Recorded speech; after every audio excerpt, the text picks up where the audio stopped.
Party లేదా పుష్ప అంటూ పుష్ప సినిమాతో రచ్చ చేశాడు డైరెక్టర్ సుకుమార్. బండికి మంచి పేరు వచ్చిన దాని వెనుకున్న కథా కమామిషు డైరెక్టర్ సుకుమార్దే.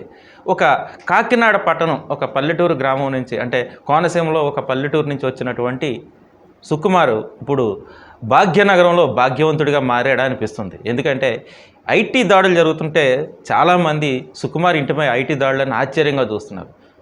ఈ మధ్యకాలంలో వచ్చినటువంటి సినిమాలన్నీ బ్లాక్ బస్టర్ కావడంతో, అత్యధిక పారితోషికం తీసుకున్నాడనే రూమర్ రావడంతో ఐటీ అధికారులు ఒక్కసారిగా బెంబేలు ఎత్తిపోయారు.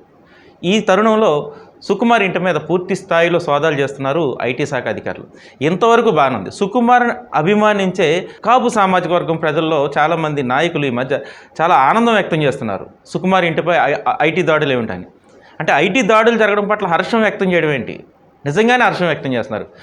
ఈ 2 రోజుల్లో నేను చాలామందితో మాట్లాడినప్పుడు మా సుకుమార్ ఇంటి మీద ఐటీ దాడులు జరుగుతున్నాయి, కాపు సామాజిక వర్గానికి చెందినటువంటి ప్రతి ఒక్కరూ కూడా అంత ఉన్నత స్థానానికి వెళ్ళాలి, ఎప్పుడు ఒక 2 సామాజిక వర్గాల మీద ఐటీ సోదాలు చేయడమా, మా సామాజిక వర్గం మీద కూడా ఐటీ సోదాలు చేసే స్థాయికి మా సామాజిక వర్గ ప్రజలందరూ ఎదగాలి, సుకుమార్లాగా అందరూ బాగా డబ్బు సంపాదించాలి, ప్రతి ఒక్కరూ రిచ్గా కాపు సామాజిక వర్గంలో ఉండాలని కోరుకున్నారు. ఇది హర్షం వ్యక్తం చేయడానికి ప్రధాన కారణం. సరే, ఈ సోదాలు ఎందుకు జరుగుతున్నాయి, ఎలా జరుగుతున్నాయి, ఏంటి దాని రిజల్ట్ అనేది త్వరలోనే ఐటీ అధికారులు చెప్తారు. ఏదేమైనా సరే సుకుమార్ చాలా క్లీన్ చిట్తో ఉంటారు, ఖచ్చితంగా చాలా స్పష్టంగా ఉంటారు. ప్రతి విషయంలోనూ గణాంకాల్లోనే కాదు, కథలో కూడా చాలా స్పష్టంగా ఉండే సుకుమార్ లెక్కల మాస్టర్. ఒక లెక్కల మాస్టర్గా తన జీవితాన్ని ప్రారంభించినటువంటి సుకుమార్ తన సంపదకు లెక్కలు చూపించలేడా, చాలా చిన్న విషయం.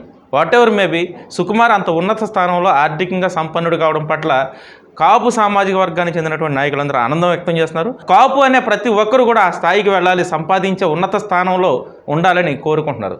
ఆల్ ది బెస్ట్ సుకుమార్ గారు. Thank you.